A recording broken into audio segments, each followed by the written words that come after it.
You may not realize it yet, but silence has a sound. And in the quiet corners of your soul, God has been whispering.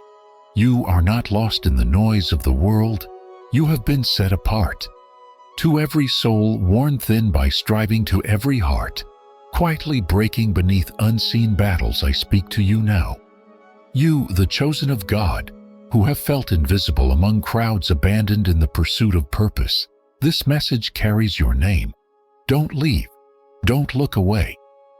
Because if you've ever wondered why God let the crowd pass you by, the answer waits here. Today, we will explore the sacred strength that emerges when you dare to focus on yourself, not in selfishness, but in sanctified awareness. You may have asked, why does this battle feel endless or whispered through tears? Where is God when I feel forgotten? Perhaps you've grown tired of running in circles, measuring your worth by applause that never comes, or recognition that always skips your name. These questions are not foreign to me. I too once doubted whether a hidden life could ever hold eternal value. But what if this isolation is not punishment, but preparation? What if this silence is not abandonment, but invitation? This message is for every weary pilgrim walking unseen through the valley. We will uncover what it means to walk in divine focus, not to escape the world, but to engage it through the lens of God's purpose within you. Through scripture reflection and revelation, I will show you why the quiet path is often the most anointed.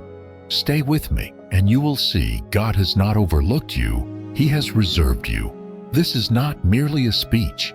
It is a spiritual summons, if you're willing to listen not just with your ears but with your spirit. I promise what unfolds will be more than insight. It will be encounter. We will walk together through the sacred terrain of self-discovery, under the eyes of a God who sees deeper than performance. This journey is not about self-obsession, but sacred alignment. You will not only learn how to stand firm amid the storms, but how to become someone whose roots go deeper than the winds can reach. Whether you are wounded, wandering, or simply weary, let this be the moment you stop searching outward and begin listening inward. Because the one you've been waiting for to rescue you may just be the one staring back in the mirror. Let us step forward in reverence and courage. We begin your journey now. There was a time I walked into rooms hoping someone would see me, not to be praised, not even to be loved, just noticed. I thought if I could do enough, be enough, impress enough, I would matter more in their eyes. But the deeper I chased that fleeting glance, the more invisible I became. Not because I wasn't valuable, but because they were never looking. Not truly. And neither are they now. That's the truth you must sit with before you can ever stand in freedom. Most people are not thinking about you, not as often as you think, not as deeply as you feel. And strangely, that is the beginning of your liberation. Because what feels like rejection is often just redirection. People are not cold. They are consumed by their own battles. They carry their private wars beneath polished smiles. They are drowning quietly just like you. So they do not have the capacity to carry your dreams, your wounds, or your worth. And they were never meant to. You are not unseen. You are unburdened. You are not abandoned. You are invited into a higher awareness. A life not lived for the applause of the distracted, but for the approval of the divine. The world taught you that attention equals value, that followers prove relevance, that applause affirms your identity. But God has never needed a crowd to confirm a calling. He speaks in gardens and deserts and caves where no one else is watching. He anoints in isolation. He speaks to the one tending sheep, not performing on stages. So, if no one's watching you, you might be right where heaven wants you. What felt like obscurity was actually a consecration.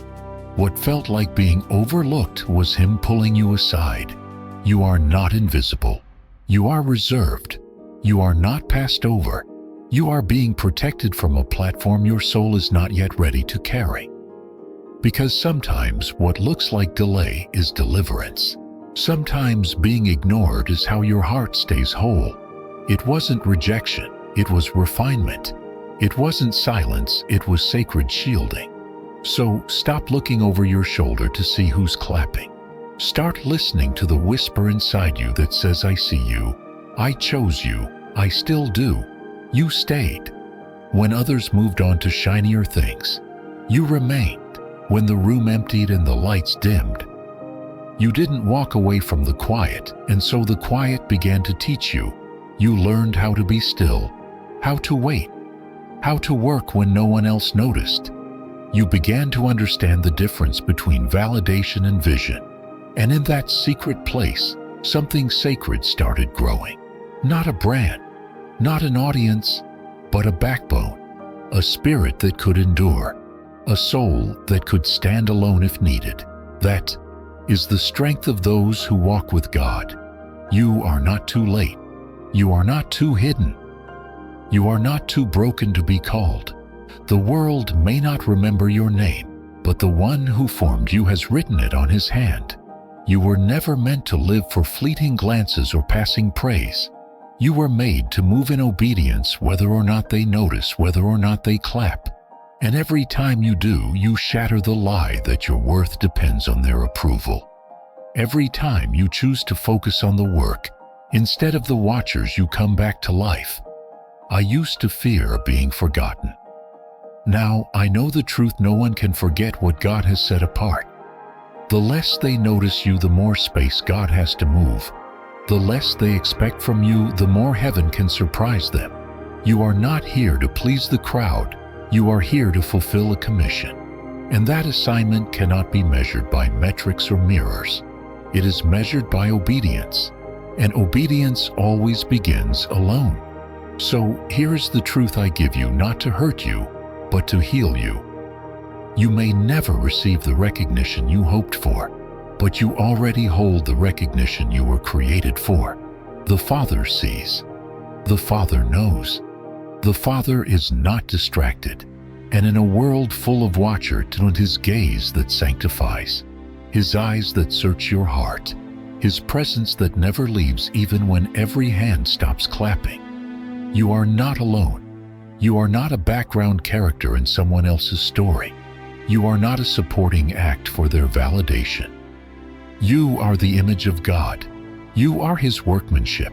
You are the one He chose to breathe into, to mold with purpose, to call by name. If they don't see that, it changes nothing, because heaven already did. And so you must begin again. This time, not to impress, but to obey. Not to be noticed, but to become. The road ahead won't be paved with praise, but it will be lit by promise. A promise that says you are not here by accident.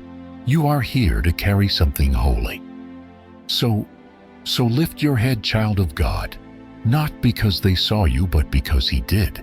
And in that knowing, you are finally free. There comes a moment in every soul's journey when you finally understand.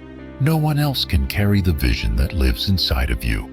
They may admire it from a distance. They may applaud your passion or question your sanity, but they cannot see what you see. They cannot feel what pulses through your chest in the midnight hour when the world is asleep and your calling keeps whispering your name. The dream was given to you and only you, because it was crafted in the silence between you and God. And sacred things are never entrusted to the masses. For years I waited for someone to echo back to me what I already knew. I wanted confirmation, not courage. I sought agreement, not alignment. But the more I waited for others to say, yes, go, the more distant the dream became. It was never theirs to confirm. It wasn't born in them, it was born in me. And when you realize that, you stop asking for permission to pursue it. You stop rehearsing your calling to convince anyone else of its worth, because what God conceives in secret, He expects you to steward in faith, not consensus. You see, people can support you, but they cannot sustain you. They can cheer you on, but they cannot carry the weight of your assignment.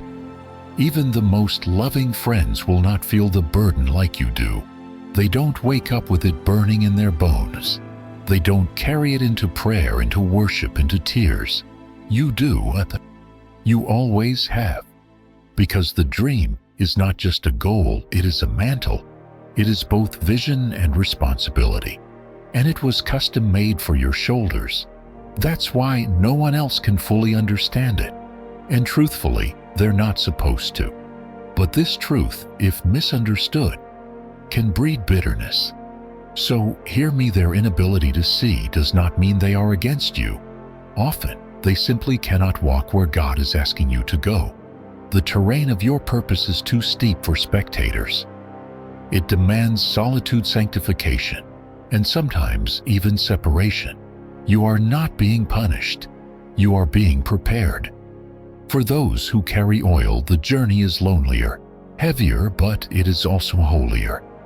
God is not leaving you out. He is calling you up. I once thought that agreement was necessary for obedience, that I couldn't move until someone else understood. But now I know better. Abraham didn't wait for Lot's understanding. Noah didn't wait for the applause of a dry generation. Mary didn't wait for Nazareth to affirm her. They moved when heaven spoke, even when earth stayed silent. You too must move when the Spirit stirs. Because the longer you delay obedience in hopes of earthly agreement, the more you dilute the purity of the vision. What was once divine becomes distorted when you ask too many voices to weigh in. And if you've ever felt the sting of being misunderstood, know this: it's often the signature of divine calling. The deeper the dream, the less room there is for broad discussion. Not out of secrecy, but out of sanctity. Not everyone will see the value in what you are building because they were not present when God laid the foundation in your heart. It's not arrogance to walk alone. It's alignment. Alignment with the one who called you by name, who knit the vision into your very soul before you took your first breath. Now comes the sacred shift, the day you stop depending on validation and start walking in revelation, when you no longer need someone to mirror your desire back to you, but you choose to believe that if God placed it within you, He will guide you through it. You will be misunderstood. You will be questioned. And still you must go. Because when you get to the end of your life, it will not be their opinions you answer to.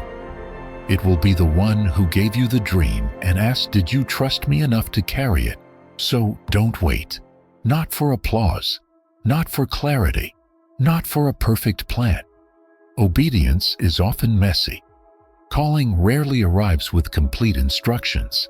Faith was never meant to be comfortable. It was meant to be costly.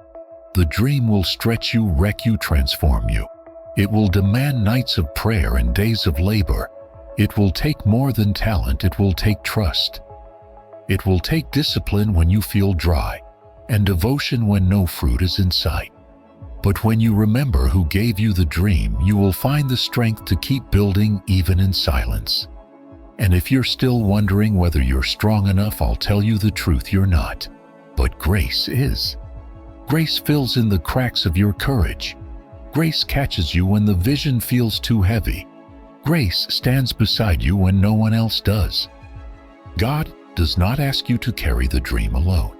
He asks you to walk with Him through it.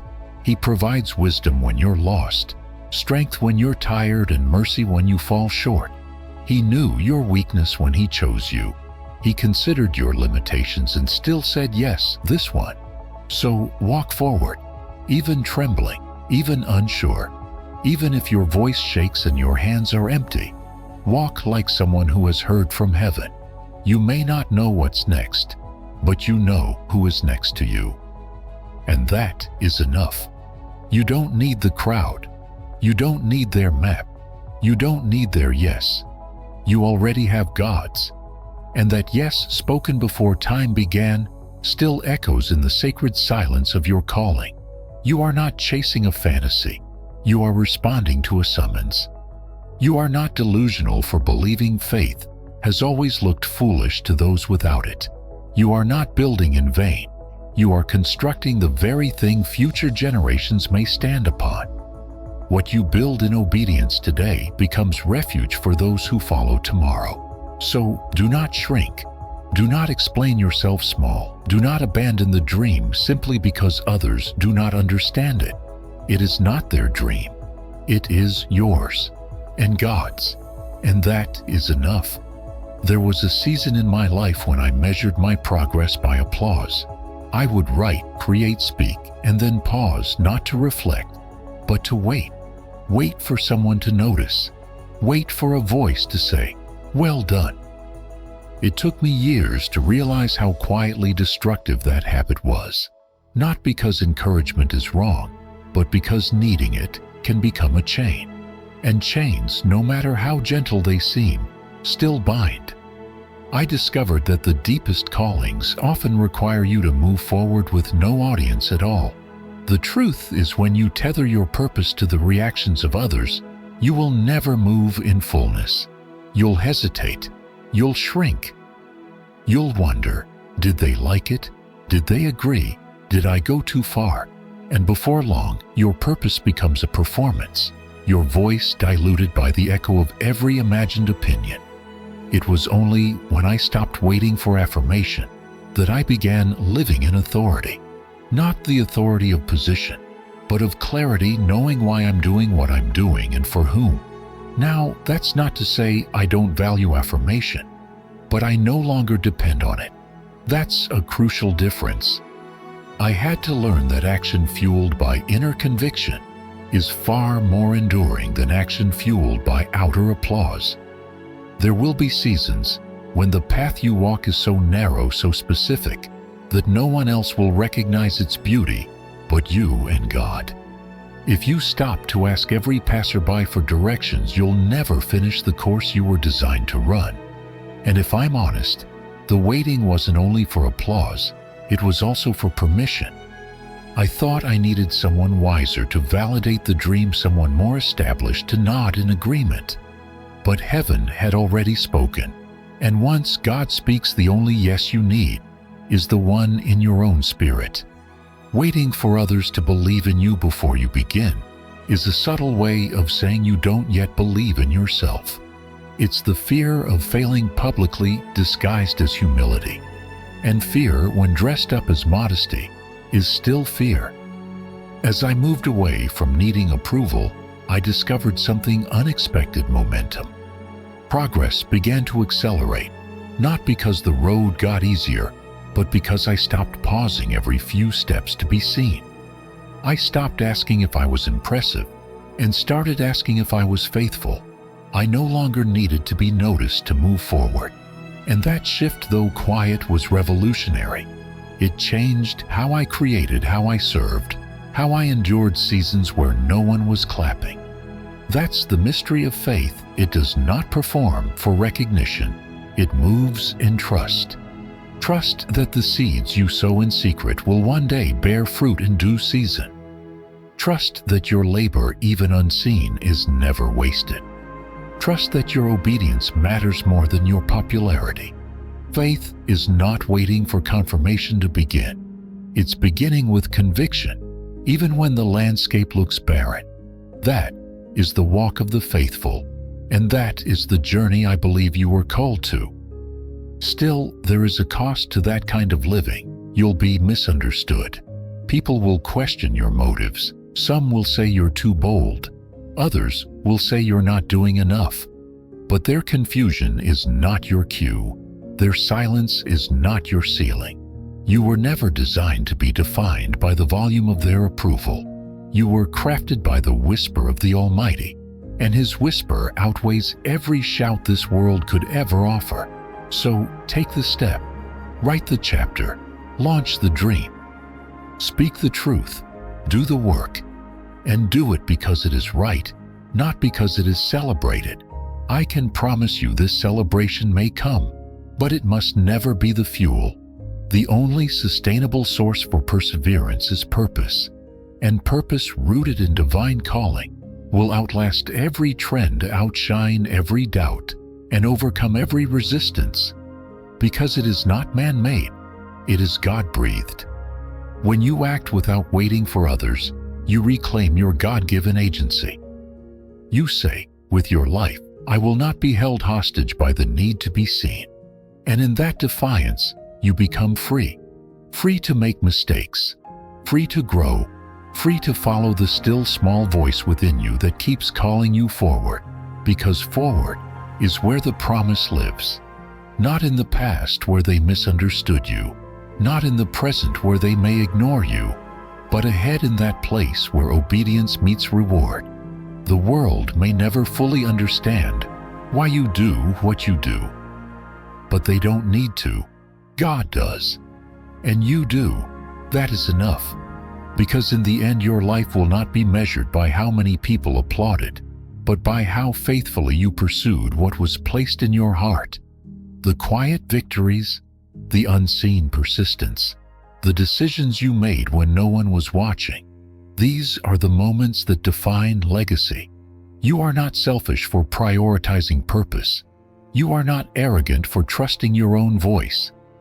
You are not rebellious for moving forward without consensus. You are aligned. You are called. You are accountable to something far greater than the applause of men. And once you taste that kind of freedom, the need for recognition will pale in comparison to the joy of obedience. So, no more waiting. No more postponing progress until the world applauds your steps. No more holding back your gifts until someone asks for them. You don't need their invitation to do what you were born for. You already have God's, and His invitation never expires. His affirmation does not waver with the opinions of the crowd. His word over you is final, and it is good. Act now, not because the spotlight found you, but because the light within you refuses to be dimmed any longer. Act because heaven is watching and heaven is pleased. Act because your life is a sacred story, and every page deserves to be written in courage, not hesitation. This is the moment you stop waiting to be chosen and start living like you already are, because you are. You always have been.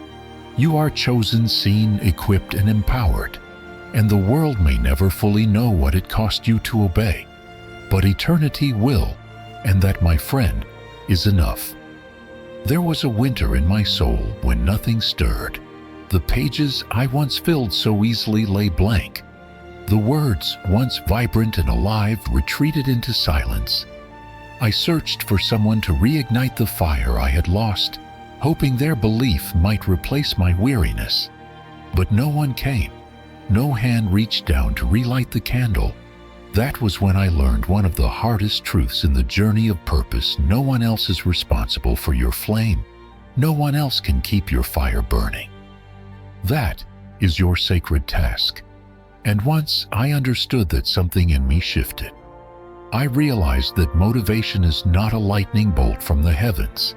It is a discipline forged in darkness. It is built when you rise before the world applauds, when you press on even when inspiration is absent. The fire you carry cannot survive on external sparks. It must be fed daily with devotion, even when it flickers, even when it barely gives heat. Passion is not a mood, it is a commitment. It is choosing again and again to believe in the reason you began. So much of our modern world conditions us to chase excitement. If the feeling fades, we assume the purpose has too. But purpose is not dictated by emotion. Purpose is an anchor, not a wave. And to anchor yourself in purpose means learning how to persevere when you're cold, when you're tired, when you feel unseen. Those who only act when they feel inspired rarely finish what they start. But those who show up daily, who tend to the flame within them with care and reverence, they are the ones who endure. You must learn the rhythm of your own soul. Learn what feeds your fire and what steals its oxygen. For me, silence is sacred fuel. The quiet spaces where no one is watching, that is where the Spirit speaks. You must find your own altar and build upon it daily. The altar of prayer, the altar of discipline, the altar of study. These are the things that keep your fire alive. And no one can build it for you. This is not selfishness, it is stewardship. You have been entrusted with a gift, and gifts require tending. There will be days you feel nothing, days when the work feels dry, when no fruit is visible, when your hands ache from sowing, but the harvest has not yet come. On those days, you must not quit. You must return to the altar, fan the embers, speak life over your calling, remind yourself of the why even when the how is unclear.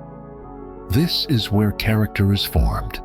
This is where faith becomes fireproof, when you build a fire that can endure the wind, not just shine in the calm. There were seasons I thought the fire had died completely, but it hadn't. It was waiting for me to stop searching for someone else to revive it, waiting for me to take ownership.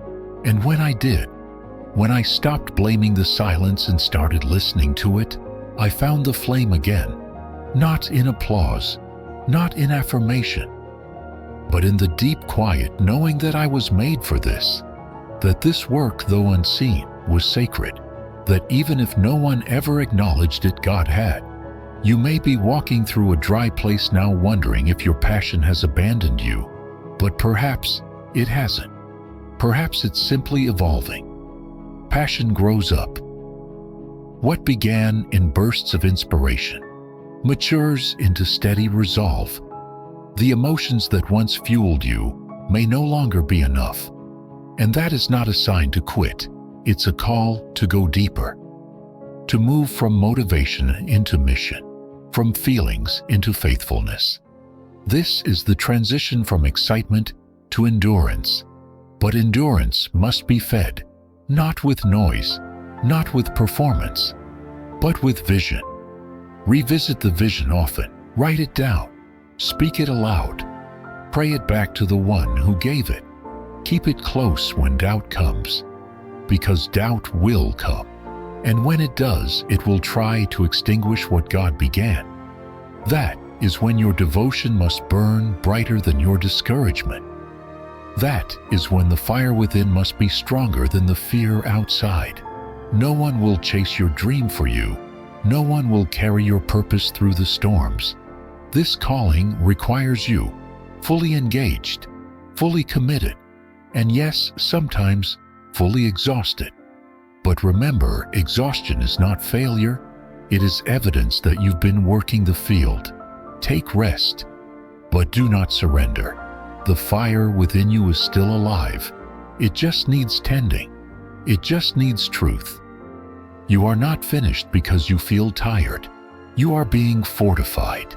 And here's what I know now that I didn't know then: God never wastes fire. He uses every flicker, every spark of desire, every ember of devotion. Even when your flame seems too small to matter, He breathes upon it. He does not despise small beginnings, and He certainly does not abandon burning hearts. The fire that He kindles in you has purpose beyond your understanding, but it is yours to guard, yours to carry, yours to protect through every season. So, wherever you are on the journey, whether burning brightly or dimming in the wind, know this: you still have a role to play. The world does not need more noise. It needs more fire. Real fire, quiet fire, steady fire, fire that comes from a soul who has chosen faithfulness over fame, depth over drama, devotion over distraction. That fire changes things. That fire lasts. Keep going, keep tending, keep choosing. Because the fire within you is more than ambition. It is divine assignment. And when you honor that assignment, you do more than succeed. You become the living embodiment of what it means to walk with God through every season and never let the flame die. You are not forgotten. You are not done. You are still burning. And in that burn is your becoming. I remember once standing at the edge of a great field watching others run. Some sprinted with certainty, their steps strong, their pace unwavering. Others danced freely, unburdened by hesitation, their laughter echoing through the wind. And I stood there frozen, not because I lacked the will to move, but because I kept turning my head to see which path they were taking. wondering if mine was wrong. Comparison is not just a thief of joy, it is a distortion of truth. It convinces you that someone else's journey should determine your direction, your speed, your worth. And nothing could be more dangerous to the soul. The world makes comparison effortless. We scroll past the milestones of others and quietly mark them against our own. Their promotions become our shortcomings. Their joy becomes our lack. Their progress our failure. But what I've learned often through sorrow is that every journey is sacred, and no two paths are meant to look the same. God does not craft destinies in bulk. He is not in the business of duplication. What He authors for you is unlike anything He has written before. And if you waste your energy imitating another's chapter, you may miss the miracle He has penned in yours. As I began to release comparison, I discovered clarity. I stopped asking why I wasn't where they were, and started asking what God was doing where I was. That shift, though simple, opened something profound. I began to notice the beauty in my own lane. I began to feel the rhythm of my own story, no longer dictated by someone else's applause. You see, when your eyes are always on others, you cannot see the ground beneath your own feet. And when you lose sight of your own path, you lose the power to move forward with purpose. There is something holy about owning your story, about walking your path with conviction, even if it looks different from those around you. Some are called to sow, others to reap. Some move quickly through visible seasons of growth. Others are buried in deep soil, growing unseen. But hidden does not mean forgotten. Delayed does not mean denied. God works in His own rhythm, and He does not rush what He treasures. You are not behind. You are being built. And here's the truth that shattered something inside me in the best possible way. Your path is not less meaningful just because it's quieter. Not everyone will see your obedience. Not everyone will understand your calling, but God does. He sees the nights you choose to rise in prayer instead of despair. He sees the discipline you cultivate when no one is looking. He sees the tears you cry as you press forward in faith. These are the things that shape destiny, not applause, not speed, not spotlight. Faithfulness, not fame, is what pleases Him. I began to realize that comparison breeds ingratitude. When you fixate on what someone else has, you grow blind to what God has entrusted to you. You forget the strength you've gained, the miracles you've witnessed, the grace that has carried you. Gratitude opens your eyes. It turns your gaze from what you lack to what you've been given. And what you've been given is holy. It may not look like theirs. It may not sound impressive, but it was handpicked by the one who knows you best. Even now, I have to remind myself, stay in your lane. Not because I fear others, but because I honor what God has asked me to carry. Their calling is not my competition. Their victory is not my failure. In fact, when you are secure in your own identity, you begin to celebrate others genuinely.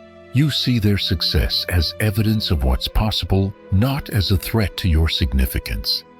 And when you bless others freely, your own spirit expands.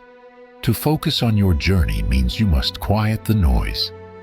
Not just the outer noise, but the inner voice that says, you're not enough unless you match them. That voice is a liar. You are not behind. You are not too slow. You are not less called. You are simply being shaped in a different rhythm. And that rhythm, when embraced, will lead you to a depth of intimacy with God that comparison could never offer. Because only when you release the need to mimic others can you fully become the person God designed you to be. I know the ache of feeling left out, of watching others rise while you feel stuck. But what feels like stillness may actually be strategy.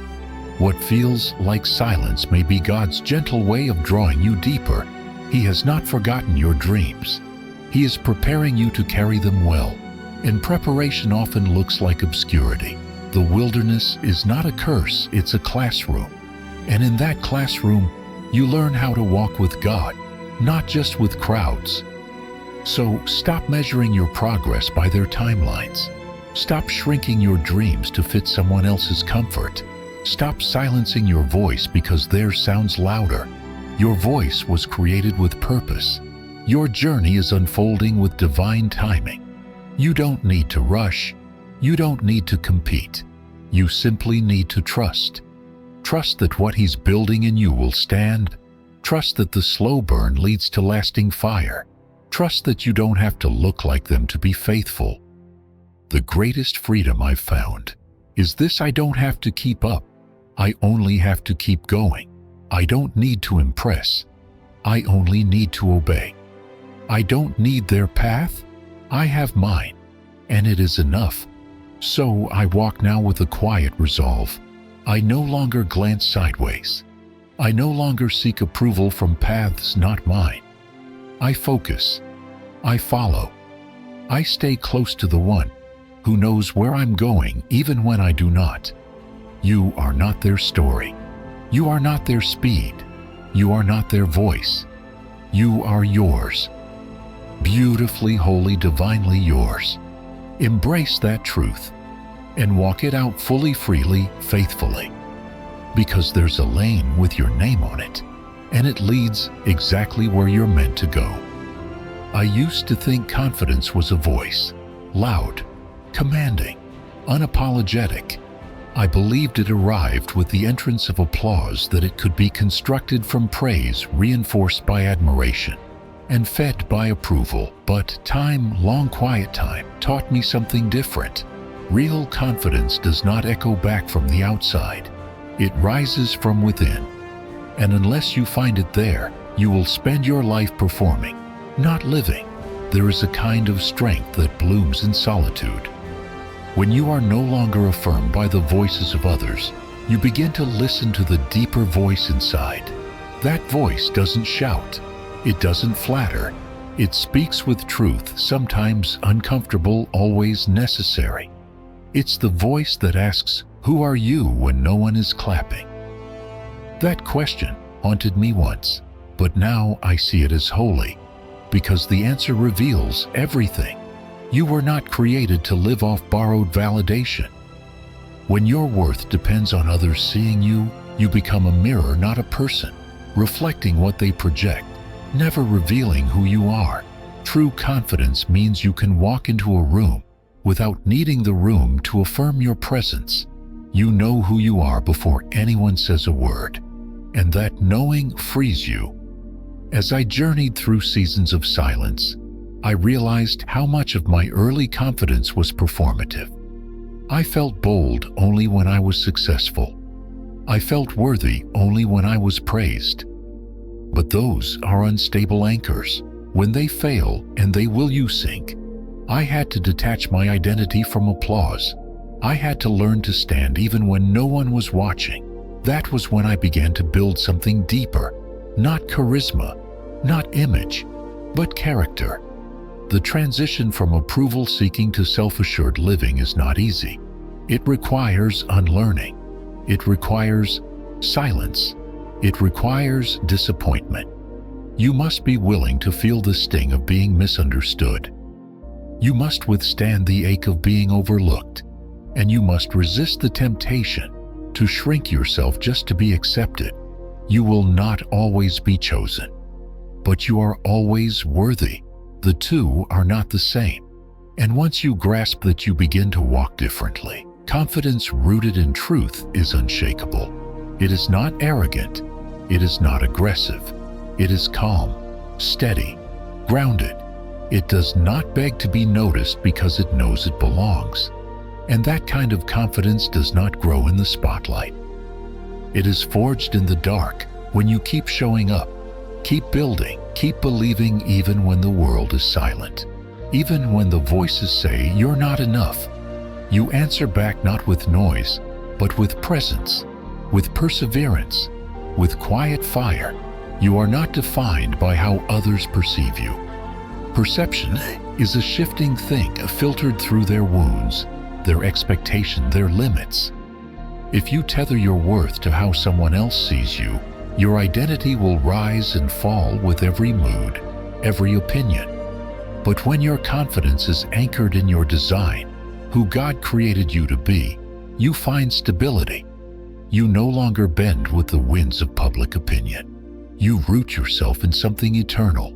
I've seen many people chase confidence in the form of titles, success, or popularity, and yet they remain hollow, always reaching, never resting. Because none of those things can fill the space inside that craves worth. That space was never meant to be filled by people. It was meant to be filled by truth. The truth that you are enough not when you are seen, but when you are simply you, before the accolades, beyond the applause. And this truth is not soft, it is not sentimental, it is fierce. It says, I will not beg to belong, I will not contort myself to please you, I will not wait for permission to exist fully. It is the kind of confidence that Jesus himself modeled, moving with quiet authority, unconcerned with approval, wholly centered in the will of the Father. He did not perform to please the crowd. He withdrew from it often, because confidence that comes from God does not fear solitude.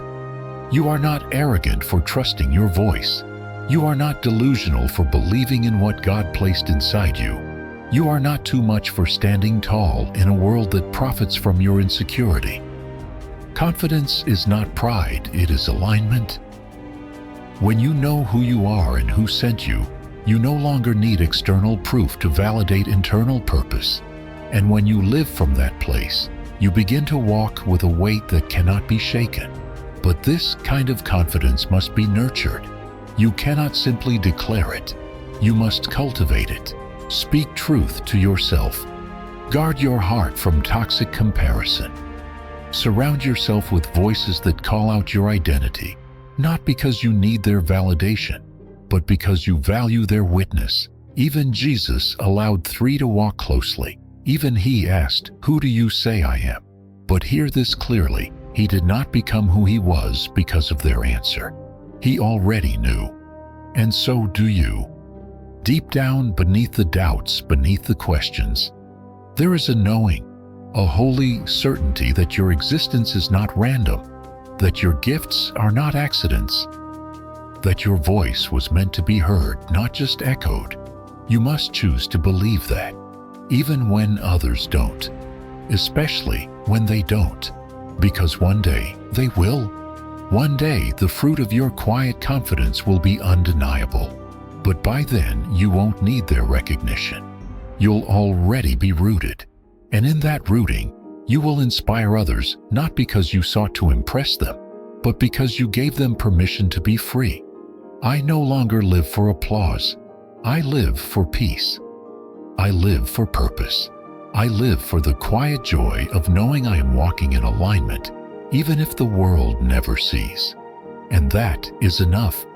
You too can live from that place. A place where your worth is not up for debate. A place where your soul rests in truth. A place where you no longer perform for love. You simply live in it. Confidence. Real confidence is not loud. It does not scream for attention. It walks in quietly and changes the atmosphere. It stays when others walk away. It speaks even when trembling. And it believes always that the one who created you did not make a mistake. You are not a mistake. You are not an echo. You are not waiting for someone else to define your value. You are already enough. Stand in that, walk in that, and let your life speak louder than your need to be seen. There was a time I believed that failure disqualified me, that every misstep was a sign I had misheard the call, misunderstood the assignment, or simply wasn't enough. I carried my defeats like verdicts, final and condemning. But life, and more importantly, grace, taught me otherwise. I came to see that failure is not the end of the story. In fact, it is one of its most sacred chapters. Success at its core is built on 1,000 quiet defeats, some seen, most not. and every single one holds a lesson more valuable than applause. The truth is, no journey of purpose is free from stumbling. Those who reach greatness do not arrive untouched by disappointment. They arrive marked by perseverance, marked by moments they wanted to quit but didn't, marked by the kind of courage that doesn't roar, it whispers, "Try again." Failure is not a detour from the path. It is a necessary portion of it. It is the soil where resilience grows and where ego is humbled so that character may rise. What I've come to learn is this: failure strips away illusion. It burns off the need to impress. It clarifies motive. When you fall flat, the masks come off, and what remains is who you really are. And that truth, however uncomfortable, is the ground where real growth happens. If success makes you visible, failure makes you honest. And honesty is the foundation upon which anything truly lasting must be built. There were moments, more than I care to admit, when I thought I would never recover. When I sat in silence, staring at closed doors, questioning whether I had misunderstood everything. I prayed, but the answers didn't come as rescue. They came as resolve. The strength didn't appear in an instant. It was formed in slow, unseen layers as I chose to stand again. Not stronger at first, just willing. Sometimes the greatest miracle isn't that the mountain moves. It's that you still have the courage to climb it after you've fallen. And that courage doesn't always feel heroic. Often, it looks like trembling hands writing again. It looks like quiet mornings of doubt met with reluctant discipline. It looks like forgiving yourself when you want to give up. Failure doesn't need to be fought. It needs to be interpreted. Every setback contains a seed of revelation. Not everything broken must be thrown away. Sometimes it must be studied, understood, and built upon. Faith doesn't guarantee success on the first try. Faith gives you the power to keep going after the third, fourth, or 40th try. It whispers that your value is not measured by outcome, but by obedience. That every time you get up, you defeat the lie that says, "You're done." And this is where the sacred meets the practical. God never called you to succeed in the eyes of the world. He called you to be faithful, to keep showing up, to keep sowing even when the harvest is not yet visible. I remember once failing publicly, painfully. What followed wasn't mockery from others. It was the quiet accusation from within. The internal critic that asked, "Who do you think you are?" I almost agreed with it. Almost. But then I remembered identity is not tied to outcomes. It is grounded in the one who called me. And he has never once demanded perfection, only surrender, only willingness. That realization broke something heavy inside me and allowed something holy to grow in its place. We misunderstand failure when we treat it as a verdict. It is not a verdict. It is a revelation. It tells you what didn't work. It refines your vision. It sharpens your instincts. And sometimes it saves you from succeeding in the wrong direction. I've thanked God for closed doors more than I have for open ones.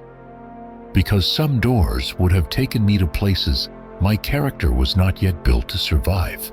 Failure protected me while I learned how to become. And perhaps that is the most humbling truth of all: you are always becoming. You never arrive in full.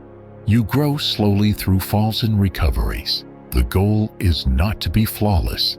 The goal is to be faithful in becoming. Each setback is not the end. It is a new invitation to deepen your trust, to mature your character, to clarify your calling. The enemy of your soul would love nothing more than to convince you that falling means you failed completely. But the truth is, falling is just part of walking, especially when the path is steep. I no longer fear failure the way I once did. I fear a life lived in safety more. A life where I never dared, never risked, never exposed my heart to the possibility of loss. Because what is success if it costs you your courage? What is ease if it dulls your soul? I have found more clarity in failure than in comfort, more purpose in pain than in applause. And though I would not wish for failure, I would not erase it either. It taught me things success never could. You are not less worthy because you failed. You are more prepared. You are more refined.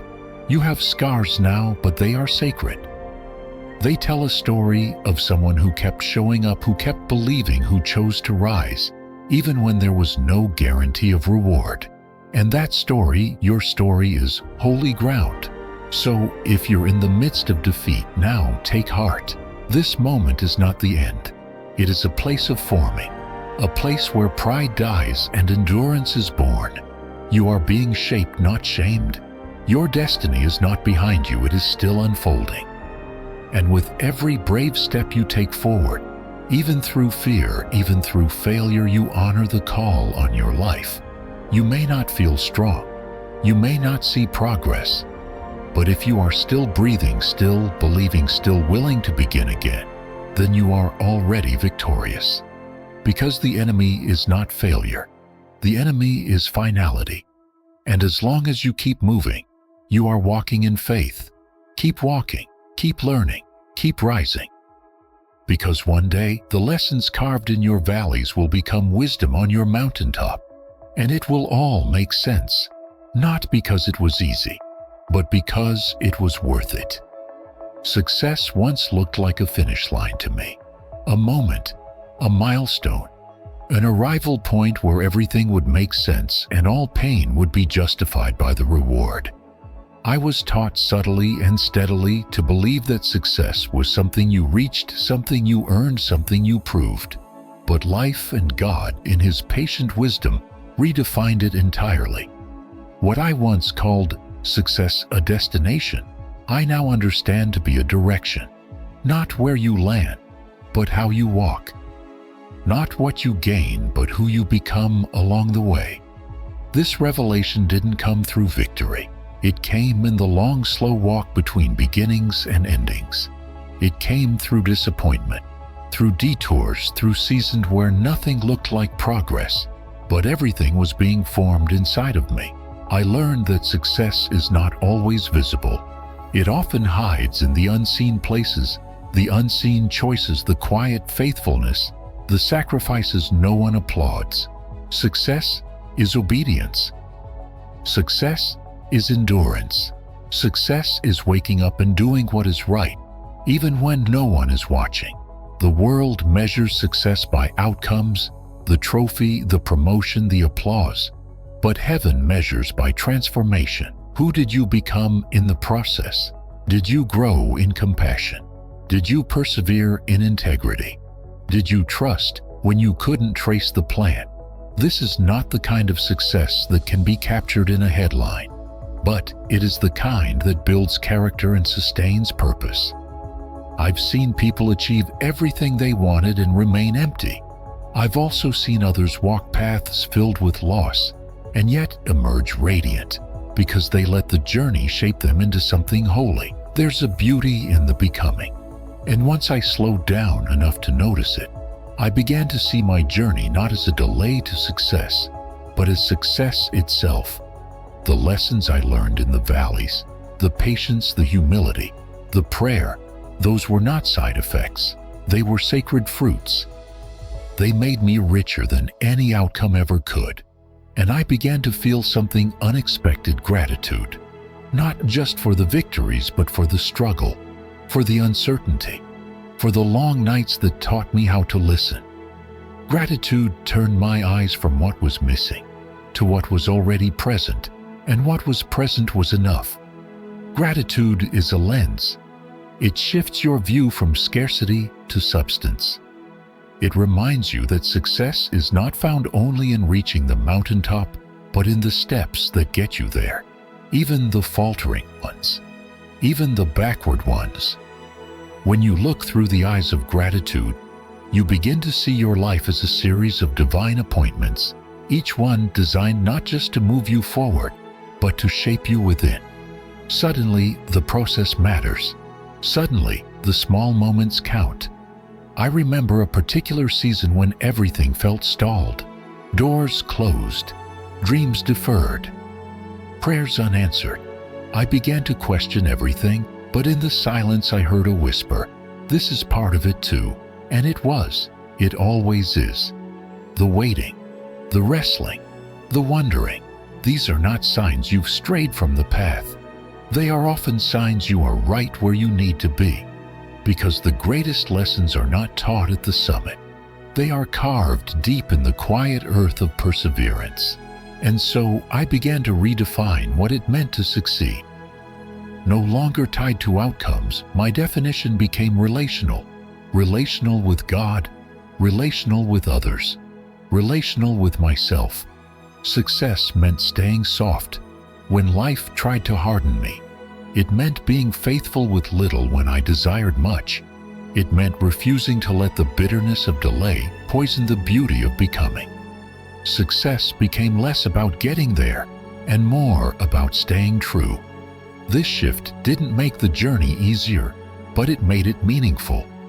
I stopped striving for approval and started living from alignment. I stopped chasing milestones and started noticing moments. And those moments, they're holy. The laughter around the dinner table, the quiet morning prayer, the walk in the woods where clarity came not through answers, but through stillness. These are the treasures we overlook when we define success too narrowly. But when we widen the lens, we find that we've been rich all along. And what of failure? Even that becomes a teacher in this new definition. Because if success is transformation, then every fall is fertile ground. Every misstep is an invitation to reflect, to adjust, to grow. Failure no longer disqualifies you, it dignifies your humanity. It reminds you that you're in process, and process is sacred. The potter is still shaping. The author is still writing. You are not late. You are not behind. You are exactly where you need to be to become who you are called to be. Gratitude anchors you when results don't arrive. It helps you bless the field, even when the harvest hasn't come. It keeps your spirit tender, your eyes open, your hands lifted. And from that place of gratitude, success flows not as an achievement, but as a way of being. You become someone who walks through life awake, aware, responsive. Someone who sees grace in the ordinary. Someone who carries peace even when the world demands pressure. That to me is success. So now when I look back, I don't just celebrate the moments when the crowd cheered. I cherish the days I walked alone. The days I sowed seeds in silence. The days I stood when I wanted to retreat. Because those days built the version of me that can carry the weight of any blessing. And I believe that's the version God was after all along. You don't need the world's definition of success. You don't need to arrive to be worthy. You don't need a title to be called. What you need is a heart anchored in purpose, a mind rooted in truth, and a spirit filled with gratitude. Everything else is detail. And when your time does come, when doors open, when dreams manifest, when fruit finally appears, you will not be overwhelmed, because you will know that the journey was not a delay. It was preparation. And you will walk into that moment, not desperate but whole, not insecure but steady, not just successful but grateful. And that, my friend, is the real victory. There are footprints behind every victory, some yours, some belonging to others who walked beside you when you couldn't stand on your own. As I look back over the path that has shaped me, I no longer see just moments of triumph or breakthrough. I see the hands that held mine in the darkness. I remember the voices that stayed quiet when I needed space to wrestle. I recall the presence of those who didn't fix the pain, but chose to sit with me in it. And in remembering them, I realized something holy. The journey was never meant to be walked alone, nor was it ever really mine alone. Every step you take carries weight, not just in where it leads, but in what it teaches. The progress you make is not just progress toward a goal, It's formation of the soul. The hard days, the setbacks, the silent prayers, those are the sacred pieces of the path. We often wait to celebrate until the finish line, but it is the road itself that deserves reverence. The late nights spent in reflection, the small, faithful decisions no one saw, the private victories over fear. Each one matters. Each one has made you who you are. And along that road, if you look closely, you'll find companions, some who stayed for years, others who appeared just long enough to speak a word in season. They may not have known the impact they made, but heaven does. The encouragement that came at your lowest, the embrace when you could barely breathe, the mentor who challenged you to rise. These people are not minor characters. They are divine appointments placed by grace to help you remember that God's provision is rarely loud, but always present. In a world that rushes toward the next achievement, it is a radical act to pause and honor the process, to look back not with regret, but with reverence, to acknowledge the bruises as part of the beauty, to say, that part hurt, but I grew, to whisper thanks for every moment you thought would break you but didn't. That kind of gratitude expands the heart. It anchors your purpose not in arrival, but in the becoming. And so I walk forward now with a deeper awareness. I walk slower with more attention to the wonder tucked into the ordinary. I speak more gently of the past. I thank more often than I explain. Because every inch of this journey has been touched by grace, even the parts I didn't choose, even the ones I don't yet understand. And when I reach what I once called the goal, I know I will not stand alone. I will be surrounded, seen or unseen, by every voice, every presence, every soul who walked with me, and by the God who never once left my side. There came a day when I stopped waiting for someone else to take responsibility for what only I could carry. I had spent years looking outward, seeking guidance, applause, permission, believing perhaps subconsciously that someone wiser, someone stronger, someone more certain would step in and tell me what to do with my life. But no one ever did. And eventually, I realized why. This life was given to me, not to them. The choices, the consequences, the calling, it is all mine. And with that realization came both a weight and a freedom. The weight of responsibility, the freedom of ownership. Owning your life does not mean you walk alone. It means you no longer blame the crowd for your delay. You no longer hand over the pen and ask someone else to write your story.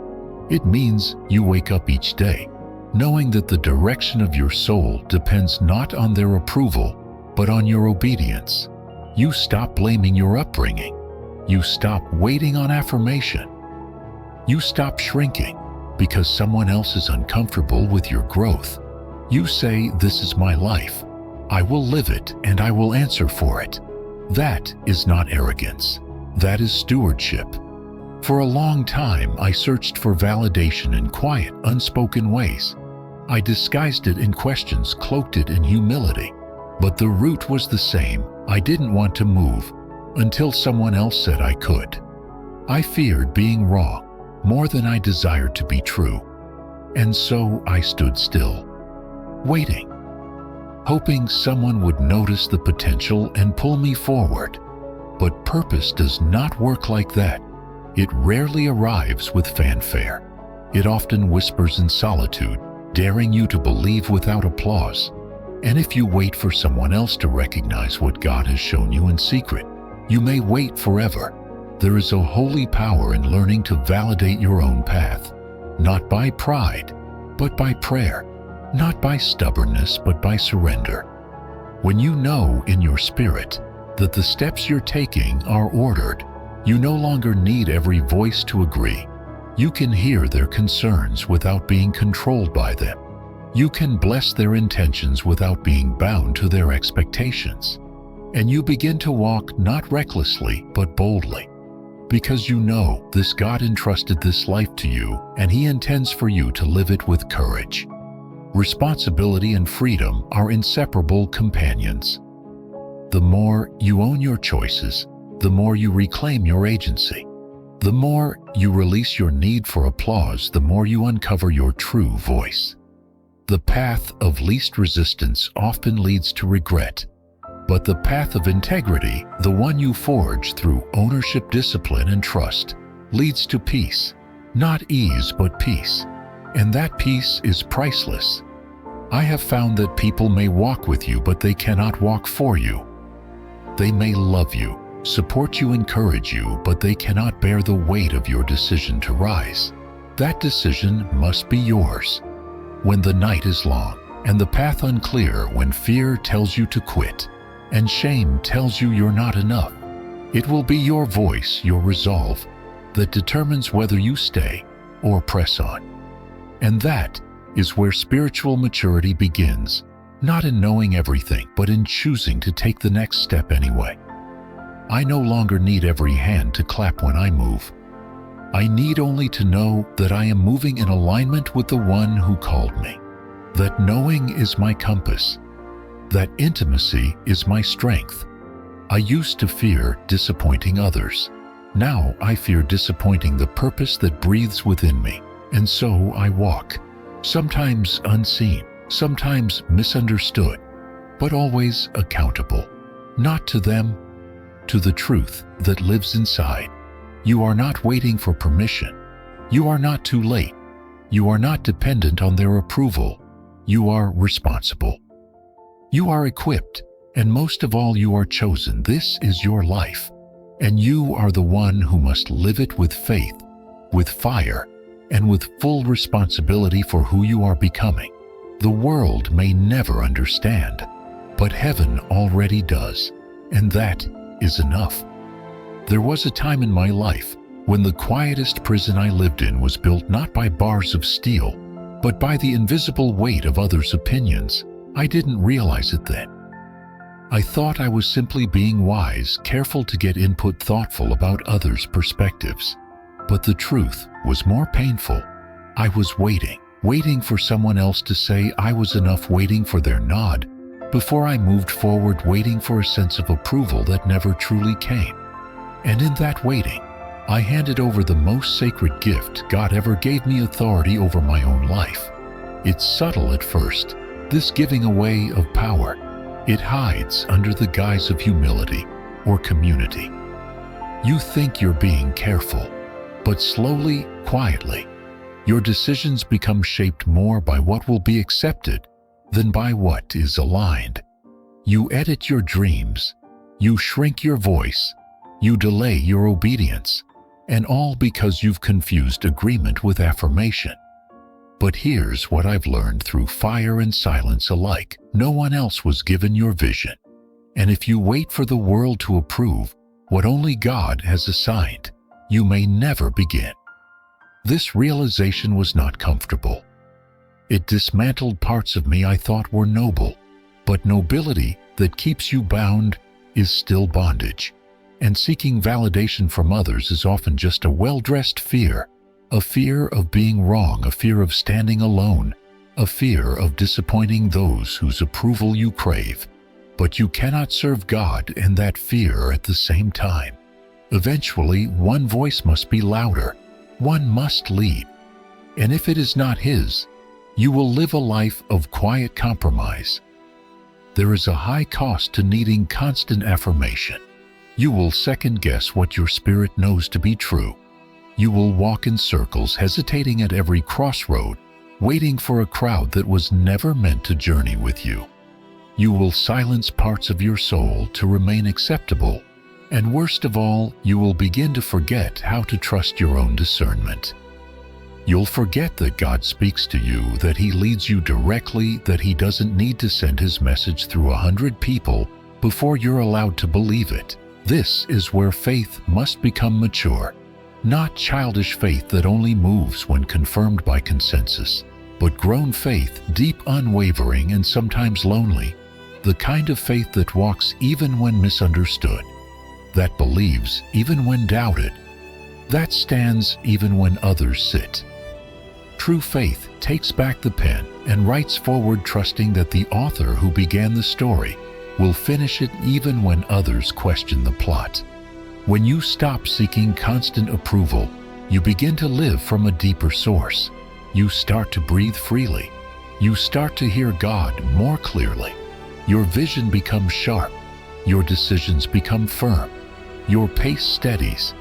You no longer panic at every disapproving glance. You no longer spiral when someone questions your path. You become anchored not in pride, but in purpose. And from that place, you can finally move forward with clarity and courage. So I learned slowly and often painfully to bless those who didn't understand me, to release those who once served as mirrors, to walk away not in bitterness but in boldness. And in doing so, I reclaimed the ground I had given away, not to rebel, not to isolate, but to walk the path God marked out for me, free from the need to be constantly affirmed. You were never meant to be ruled by the applause of the crowd or the comfort of consensus. You are meant to be led by the whisper of the Spirit. And when you trust that voice above all others, you begin to rise not in arrogance, but in assurance. You become someone who does not need to be seen to be steady. Someone who no longer hands the steering wheel of their soul to passing opinions. This life is your stewardship. The breath in your lungs, the vision in your heart, the fire in your spirit, they are entrusted to you. Do not place them in the hands of those who were never asked to carry them. Take back your voice. Take back your power, not for control, but for calling. And as you do, you will find that you never needed their confirmation to walk in your purpose. You only needed to remember who gave it to you, and He does not change. He does not hesitate. He does not second guess. His yes is still yes. And now it is your turn to say amen. I never imagined that the quiet steps I took through disappointment and doubt would become a map for someone else. I wasn't trying to inspire anyone. I was simply trying to survive, trying to obey when it was hard, trying to believe when nothing made sense. But somewhere along the way, I discovered a truth far more humbling than I was prepared for. People are always watching, not always with judgment, not always with critique, but often with hope. They're watching not because they expect perfection, but because they need to know that rising again is possible. It is a strange thing to realize that your private battles have the potential to become someone else's blueprint for courage. That the way you walk through fire might one day light a path for a soul too weary to believe there's still a way forward. And you won't always know who they are. You may never hear them say it. But your endurance, your decision to keep going when everything in you wanted to quit, carries weight beyond what you can see. Your life, imperfect and in progress, matters more than you think. What often holds us back from believing this is the lie that says we must have arrived before we can lead. But that's not how influence works. True influence comes not from polished speeches or perfect outcomes, but from lived experience, from honesty, from resilience, from the kind of quiet integrity that refuses to pretend. You do not inspire others by being flawless. You inspire them by being faithful, faithful through pain, faithful through waiting, faithful in the small. As I reflect on the people who've shaped me, I realize most of them never knew they were doing it. It wasn't their successes that left the deepest mark, it was their perseverance, their refusal to give up when things fell apart, their humility in failure, their willingness to begin again with gentleness. They carried no banners, claimed no spotlight, but they lived their truth with conviction. And that truth, though often spoken only through action, taught me what it meant to live with purpose. This is the hidden ripple of our choices. Every time we rise, we create space for others to rise too.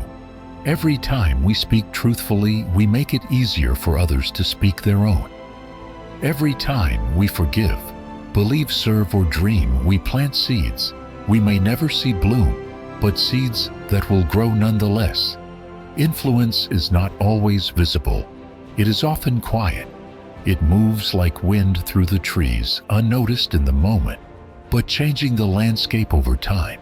So, when the road feels narrow, when your efforts seem unseen, when your faith feels fragile, remember this: someone is learning how to walk because they saw you stumble with grace. Someone is daring to try again because they saw you rebuild from brokenness. Someone is beginning to hope because you refuse to let despair define you. This is the power of a life yielded not to perfection, but to purpose. And the beauty is, you don't need a platform to create impact. You only need presence, a heart willing to keep showing up, a spirit anchored in truth, a life lived honestly before God and others. That is the testimony that transforms. That is the legacy that endures. You may never be known by name, but your life will echo in ways eternity alone can measure. In the end, your influence will not be measured by how many people admired you. It will be measured by how many people were changed because you lived fully and loved deeply. That change may not always look grand, but it is holy. It is enough. And somewhere, someone you may never meet will thank God that you didn't give up because your journey gave them the courage to begin theirs. I never thought my scars would speak. I used to see them as proof of failure, reminders of the battles I should have avoided, or the weakness I couldn't overcome. But over time, as I shared parts of my story with those who were quietly breaking under similar weight, I began to realize something deeply redemptive. What once hurt me had become a source of healing for others. Pain, when spoken with honesty and wisdom, becomes a bridge.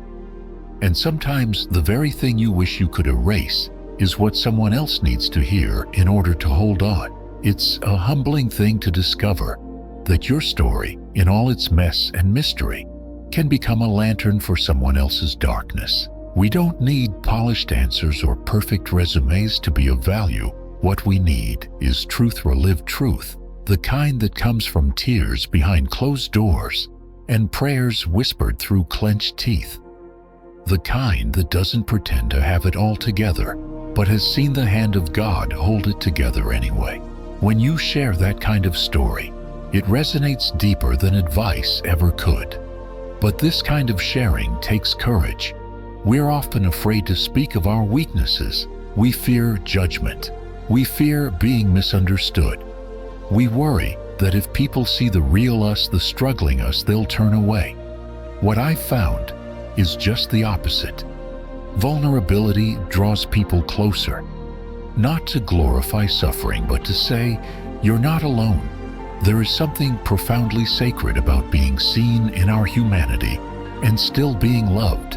And when we offer that to others, it becomes a gift they never forget. As I began to speak more freely about what I'd been through, not as a victim, but as someone who had wrestled and risen, I watched hearts soften. I watched tears form in the eyes of those who thought they were the only ones carrying silent grief. And I came to understand this: we do not heal in isolation. We heal in community. We heal when one brave voice says, "Here's what I've learned," and another whispers back, "I needed that." It is not always about solutions. Sometimes it is simply about presence. Experience, when refined by reflection and grace, becomes wisdom. And wisdom was never meant to be hoarded. It is meant to be passed on, not through force, but through invitation.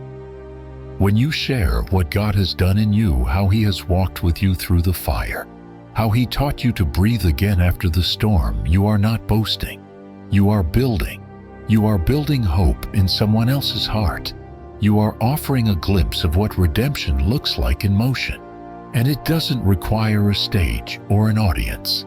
The most powerful moments of encouragement often happen in the quiet, over coffee and passing conversations, in the pauses between sentences.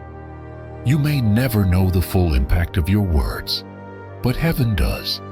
Heaven sees the seed planted in trembling honesty, and heaven knows how to make it grow. That is why your story matters, not just for what it says about your past, but for what it can spark in someone else's future. So I no longer hide the places I've been. I carry them with reverence, not shame, because they testify not to my strength, but to the faithfulness of the one who never left me. And that testimony, in all its imperfection, has become a tool in his hands. Not a polished sermon, a quiet offering, a reminder that grace doesn't require perfection. It requires willingness. And in that willingness, people are encouraged, lifted, and sometimes saved from despair. You may not think your journey is impressive. You may still be in the middle of the mess. But even now, someone needs your honesty. Someone needs to know that you've been through the valley and are still walking. That you've wrestled with doubt and still believe. That you've fallen and found the strength to rise. Share that. Not to be celebrated, but to be useful. Not to prove your worth, but to reflect His goodness. In the end, the stories we dare to tell may become the lifelines others were praying for. So speak. When the time is right and the Spirit leads, speak. Your story was never just about you. It was always meant to serve. And in serving, it will shine. Quietly, powerfully, eternally.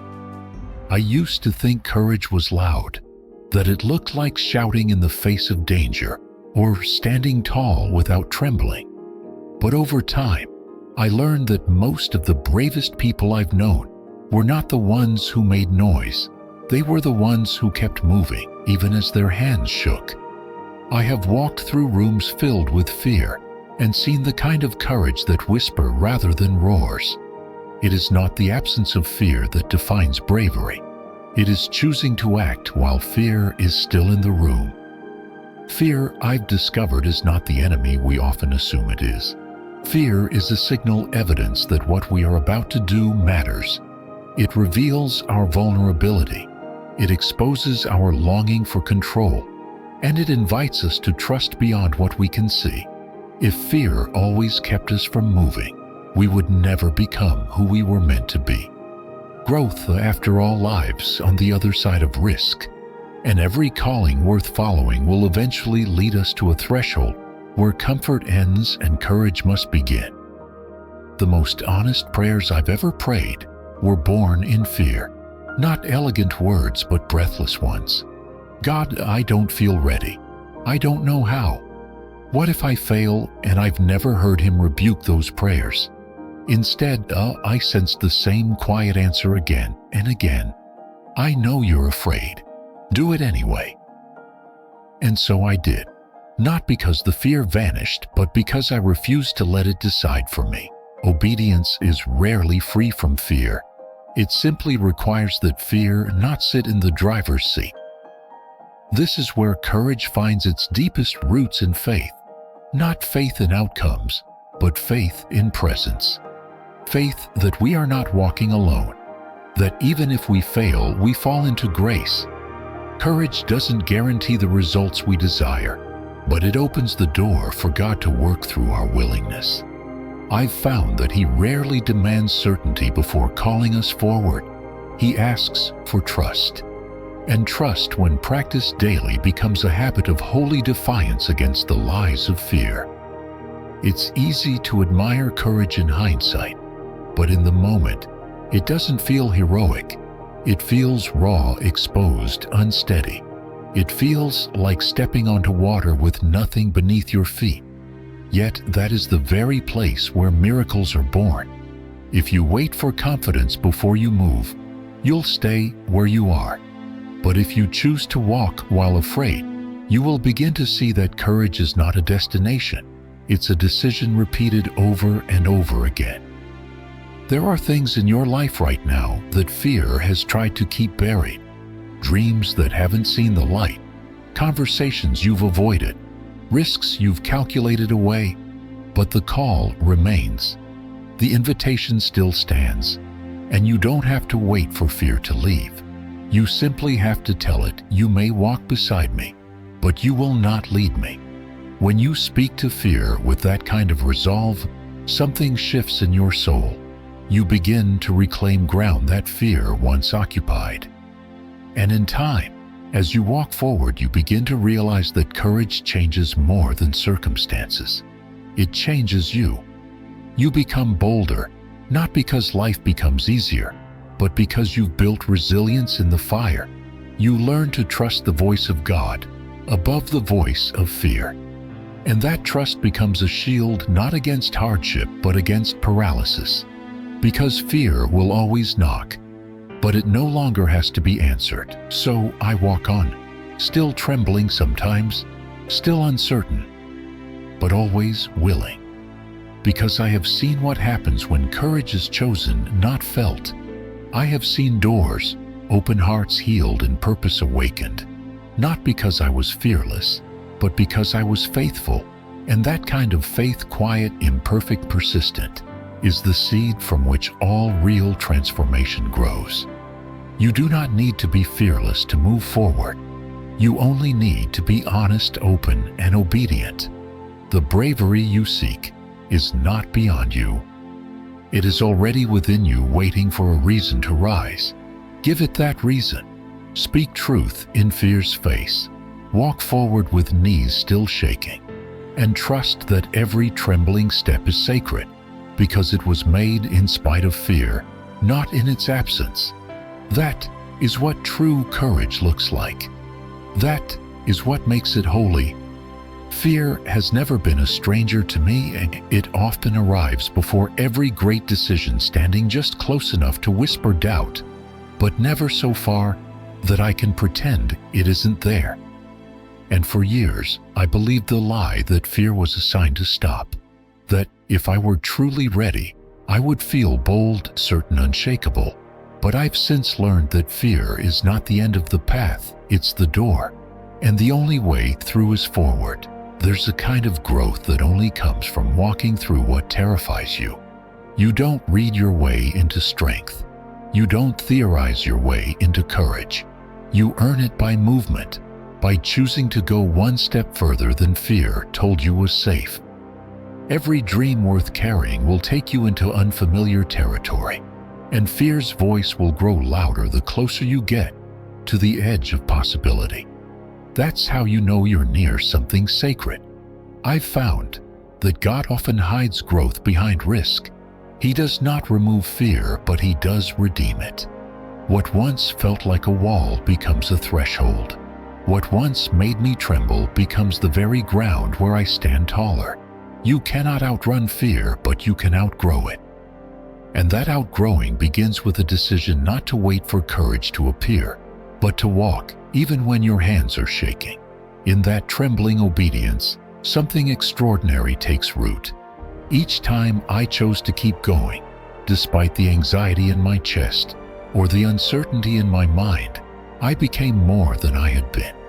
I wasn't just moving closer to the dream, I was becoming the kind of person who could hold it. Fear had promised that it would break me, but what it really did was build me. Every time I faced it, I discovered strength I didn't know I had. And over time, I stopped seeing fear as an enemy. I began to see it as a signal that growth was near. Still, fear never leaves easily. It clings to the stories we tell ourselves, stories of inadequacy, rejection, failure. It asks, what if you're not enough? And faith, when practiced consistently, answers with a quiet, unwavering truth. Even so, I will move. That is the essence of forward momentum. It is not arrogance. It is not denial. It is choosing to act despite fear's presence, because staying still would mean staying small. The beautiful irony is that the very path fear tries to block is the one that shapes your capacity to fulfill your calling. You can't become without moving through what you're tempted to avoid. Comfort does not transform us. Resistance does. Resistance is what stretches our faith, sharpens our focus, and refines our character. Dreams don't thrive in safety. They are watered by risk, by obedience, by the raw and ragged decision to keep walking. So many people never reach what they were born to build, not because they lacked talent or calling, but because fear convinced them to pause too long. One delay became a detour. One hesitation became a habit. And soon the dream faded, not because it was impossible, but because it was never pursued. I have wept over such moments in my own life, but I have also seen redemption. I've learned that as long as you still have breath, the invitation to move forward still stands. And with every forward step, something within you shifts. You begin to trust the process. You begin to see that fear may speak, but it doesn't get to decide. You learn to recognize the voice of faith, even when it's quieter than fear's roar, and that voice leads you not into comfort, but into calling. A calling that does not promise ease, but does promise meaning. So I walk. Not because I'm fearless, but because I refuse to let fear have the final word. I've seen too much endured, too much believed too deeply, to let the shadow of what might go wrong keep me from what might be born if I just keep going. You grow by doing the hard thing. You build endurance by walking through the storm. You reach your dream not by being unafraid, but by being unwilling to quit in the presence of fear. And when you look back, you'll see it wasn't the absence of fear that marked your journey. It was your refusal to surrender to it. And that refusal, repeated again and again, became the road. That's how dreams are reached. That's how faith becomes real. That's how you grow, not in the absence of fear, but because you chose to face it and still you moved. Whether delivering a message breaking chains or standing silent in the shadows, God's work is constant. He has not abandoned the field because the harvest is delayed. He has not ceased speaking simply because the room is quiet. You are not waiting on favor to find you. Favor has already spoken your name. You are not drifting through life by accident. Heaven moves not by chance, but by calling. And that calling is alive in you, not in spite of your weakness, but through it. What God begins, He sustains. What He assigns, He equips. Even when you feel small, unseen, or unfinished, the heavens remain active on your behalf. So now is not the time to shrink. Now is not the hour for retreat. You have stood long enough in hesitation. Trust in that. Stand on His word. Move with confidence, knowing who goes before you. Speak even if your voice trembles. Pray even if your faith feels small. Worship not because everything is perfect, but because He is. Begin again, not tomorrow, not when you feel more prepared, but now, today. Step into the fullness of your assignment, not because you've figured it all out, but because God has. His promises are not conditional on your certainty. They are anchored in His unchanging character. When the road is dark, walk anyway. When the burden feels too heavy, lift it in His strength. This is not about emotion. It is about decision. Decide to believe. Decide to press forward. Decide to live like the Spirit of God truly dwells within you. The angels are nearer than you think. The glory is already moving. The assignment is active. You were never meant to carry this alone, and you never have. In the stillness, God is crafting strength. In the waiting, He is forming your foundation. And even now, as you read these words, the veil between your limitations and His power is being torn. This is not the end of your story. It is the ignition of something holy. You will overcome, not because you never wavered, but because you never quit. You will rise, not in your own strength, but clothed in His. Faith is not the absence of difficulty. It is the resolve to remain when difficulty comes. And your resolve has not gone unnoticed in heaven. Walk by faith, not by sight, and know that you are never out of His reach.